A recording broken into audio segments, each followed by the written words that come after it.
Lesson number one. God only helps those who helps themselves. Let me say it again. God only helps those who help themselves. One more time. God only helps those who helps themselves. Now, any of you who have studied slavery, I'm not talking about the kind they put on Roots or the kind they put in 12 Years a Slave, not the romanticized version, but true chattel slavery for Africans in America was holy hell. Chattel slavery for Africans in America was holy hell. It lasted for 243 years on this soil and even longer in other places. In Brazil, longer. Certain parts of South America, longer. So, what do I mean when I say God only helps those who helps themselves? If God did not intervene when black women were being raped, if God did not intervene when Africans were being snatched from Africa, if God did not intervene when white male slave owners were practicing pedophilia on black children in slavery, if God didn't intervene when black men and women were being hung and babies cut out of our sisters' stomach, if God didn't intervene when the penises were castrated and the toes cut off and the slave master's name branded in your flesh, if God didn't intervene then, guess what? Why in the hell would God intervene now when those very same people have a trillion-dollar economy that they don't want to put to use to benefit their children? If God didn't intervene in slavery, God damn sure ain't going to intervene in the 21st century Holocaust. You on your own, and you will not get any divine assistance until you begin to give yourself your own assistance, because God only helps those who helps themselves. We went through 2.5 centuries of that slavery. We've been going through 4 centuries of white supremacy. God ain't coming. And guess what? Guess what? For my Jesus people, guess what? If Jesus is coming back, he's not coming back to save you. He's coming back to put his foot in your ass. Let me say it again. If Jesus is coming back, he is not coming back to rescue black folks. If Yeshua ben Yusuf, the black Christ of Ethiopia, if he comes back, he ain't coming to save you. He's coming to put his foot in your ass because you don't deserve any saving. Facts. Facts. When Jesus come, you Negroes gonna have to run. He ain't coming for the white folks. He coming for the black folks, because the white folks is doing what the white folks do. You're not doing what you're supposed to be doing. They on their job.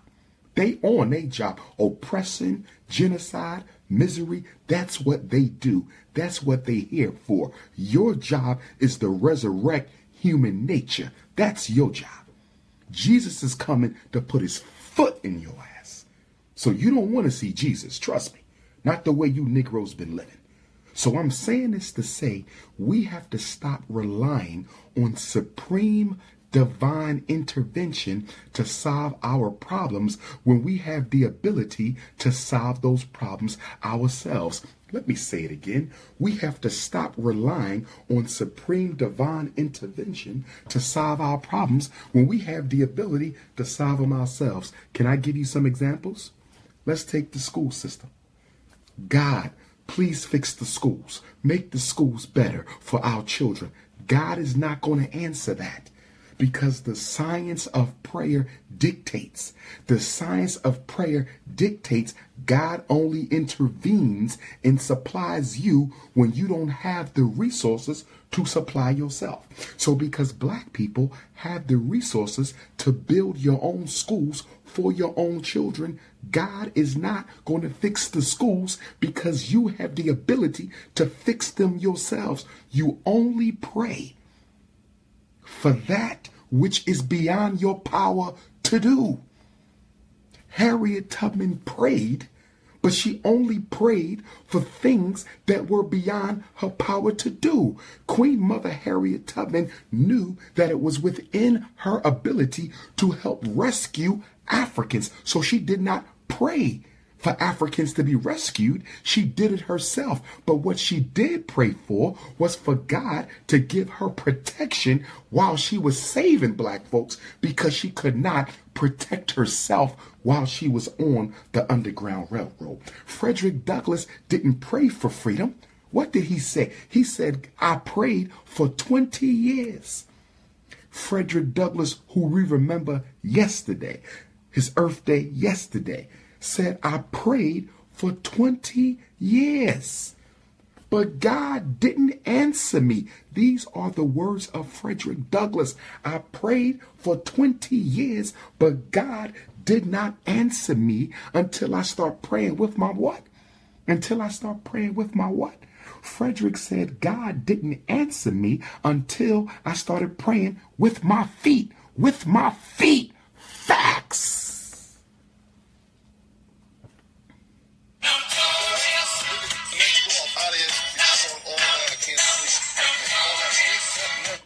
I don't know who that is. Yes, that was Notorious. That's my theme song. Rest in peace, Christopher Wallace. I'm the new Big Papa. Do you feel me? Prince of Pan-Africanism, POPA. If you don't understand, you better ask somebody. So anyway, Frederick said, I prayed for 20 years on my knees, but God did not help me until I got up off my knees and started praying with my feet. Facts. So God ain't coming to help black folks. Jesus ain't coming. Nobody's coming for you, because you only get divine help when you help yourself. That's lesson number 1. We still ain't learned it. Y'all in church every Sunday. Lord, Lord, stop our kids from killing each other. Lord, stop our kids from killing each other. Lord. But why are our kids killing each other? You know why? They're angry and they're mad and they're pissed off because they broke. They ain't got no job. They've been miseducated. They go in and out of jail. And the same Negro praying to God to stop black men from killing each other is driving an $80,000 car, $400 pocketbook, $100 Timberlands, $150,000 mortgage, nails done, haircut every week, eating out at white restaurants every weekend, millions of dollars on Christmas gifts, $600 million on McDonald's every year, $2 billion on Air Jordan every year, $4 billion on alcohol and malt liquor every year, $9 billion on weave and perm, and you got the nerve to go to church and ask God to stop the black boys from killing each other.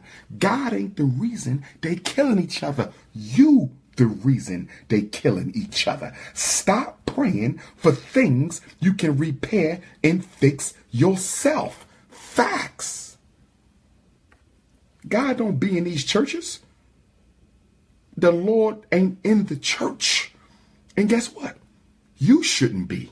You should be out saving souls instead of getting them ready to die. Facts. You should be out saving souls instead of getting them ready to die. No disrespect to the church. I'm a descendant of African Methodist Episcopal preachers.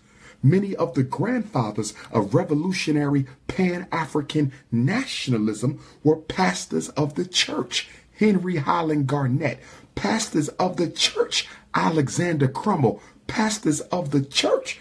Bishop Henry McNeil Turner. So I don't have no problem with preaching in church. I got a problem with preachers who don't do the work. Do you know the black church was born out of the black revolutionary struggle? The black church was birthed out of black protests and struggle. What happened to it? What happened to it? What happened to it? My Muslim brothers, what's one of the hadith of Muhammad ibn Abdullah, peace be upon him? Muhammad ibn Abdullah, black man from Arabia, said even work is a form of worship. Muhammad said work is a form of worship. So you want to go to the mosque and keep praying all day, but the prophet of your religion said work is a worship. So why your ass ain't in the neighborhood working? I live in Philadelphia, millions of Muslims, more than any city in America. Where the jobs at? Where the schools at, Aki? That long beard don't impress me. What is you doing for our people? And that's why a lot of blacks don't go to the church or to the mosque. Because you're not dealing with the everyday problems of black folk. You're just giving them another escapism, another root of escapism. And if your religion is a root of escapism, it ain't serving God. It's serving the devil. Facts. Don't misquote. Christianity ain't the devil's religion. Don't misquote. Islam ain't the devil's religion. Don't misquote. But when you belong to a religion that doesn't serve the best interests of the people, then you, in your religion, not the religion, in your religion. See, there's the religion that is, and there's the religion that you practice. Facts. Don't confuse what you do with the original form and protocol that was passed down from those who brought the religion. God helps those who helps themselves.